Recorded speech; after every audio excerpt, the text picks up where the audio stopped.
Is Matt Albino. I'm going to ask you a couple questions. How long were you a guidance counselor? Okay, hi Matt. Actually, being a guidance, or what they call us now, school counselor, has been my second life. I've actually been doing school counseling for about 4+ years, but prior to being a school counselor, I was a college administrator for approximately 10 years. Okay. Where did you go to college? I actually went to college at St. Lawrence University. I received a Bachelor's of Science in Psychology, and then I went to St. Lawrence again and received a Master's of Education in Counseling and Development, and I also earned a second master's degree, a Master's of Science in Guidance and Counseling from Sage Graduate School. Do you like to work with kids? Absolutely. Did you want to be anything else besides a guidance counselor? Actually, a couple of things. I think one of my dream jobs would be probably an NFL recruiter, to go look at talent for football. I love football. I love basketball. But another dream job of mine is actually being a motivational speaker. I'd like to be able to talk to youth and encourage them to achieve their goals, and also maybe try to teach sociology at the college level.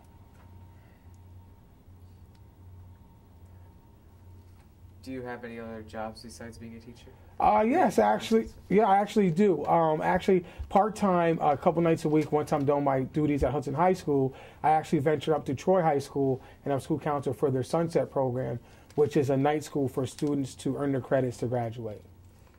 You want to talk about anything else? Actually, I would just like to say I enjoy working at Hudson, enjoy working with the students. Working with students, you find every day is different. Time goes by very fast. You need a lot of high energy, but it's a very rewarding job. Okay, thanks for your time. Thank you, man. Okay, who else has questions? Here we go. You gotta be real close. Oh, man. Okay. Hi, my name is Cheyenne. Hi, Cheyenne. Well, I have a couple questions for you also. Okay. What made you want to be a guidance counselor? I think the motivation factor was number one, working with students. The other motivating factor is that, I had mentioned before, in my previous life, I called myself a college administrator, and I actually moved back to home, which is Chatham area, to help my sister raise her children. She's a single mom, and I needed a job that had a schedule that would allow me to spend more time with her children, and so I went into actually school counseling to have actually scheduled during the school day. How are your grades in school? Actually, my grade-wise, I was pretty decent student. I did not do well on the SAT test, and I actually joke with the students, say that my scores were so bad that I probably wouldn't be able to go to college. But my grades were okay, but I did struggle on the SAT test. Well, when you were younger, what did you want to be?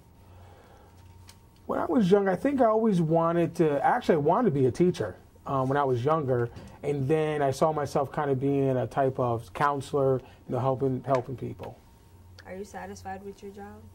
I would say yes and no. Definitely satisfied because I feel like I like working with students, like making a difference, but not satisfied because the work is never done. I think in school counseling, if your work is done, then you're not doing a good job. I think that students go through so many obstacles, face so many issues. As a counselor, you're constantly evolving, learning different methods and strategies to work with youth and also work with your colleagues. So I'm never satisfied in terms of always wanting to learn new things and to help students reach their goals. Did your childhood have any positive effect on what you're doing right now? I would say absolutely. I joke with students now who sometimes may have a lukewarm relationships with their teachers, but I can honestly say my teachers were a driving force for me. I went to Chatham Central School District, and the teachers helped me. They actually believed in a kid like me. I'm a small town boy, not much money growing up, and the teachers, always had high goals for myself, and I think they made a big factor about me helping people. What do you think about the kids at Hudson? I really love the kids at Hudson. I think we have a diverse population. I really enjoy working with the students. And when they reach their goals, there's no better feeling. When they go through pain and obstacles, that also it's kind of tough. But everything is different. People are pretty accepting overall, so I really enjoy working with the kids at Hudson. How does seeing some of your students succeed make you feel? Actually, like it's worth it. I think it helps validate your job as a counselor. Seeing a young man or woman achieve his or her goals, It's what it's all about. And I think one of the nicest feelings is when your graduates come back and visit you and you see that they're becoming productive members of society. What motivational words do you have for the seniors now? Number one, keep striving, keep working, and have integrity. Have integrity for yourself, for your peers, and for your elders. I think those are words that they hope that they live by. Did you follow those when you were young? For the most part, I did. I think, I got into trouble at home, and I think, my mother disciplining me probably saved my life to an extent. But I was always raised to respect your elders and have integrity for yourself. Well, that's all I have. Thank you, Cheyenne. You're welcome. Great. Who else? Good questions. Any other questions? Half of them didn't come from the paper.